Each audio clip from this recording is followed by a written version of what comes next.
Okay, in this video I'll be showing you how to remove and install your staple cartridge on your Konica Minolta Bizhub with an inner finisher that you see here. It's quite simple.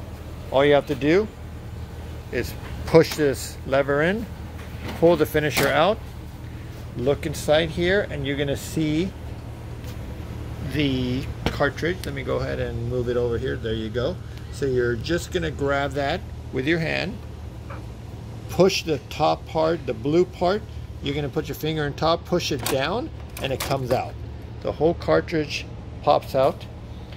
And if you ever run out of staples, you don't throw away this cartridge. You basically just refill it with the refill kit. So once you refill it, you just simply push it back in there, just like this, until you hear the snap, just like this.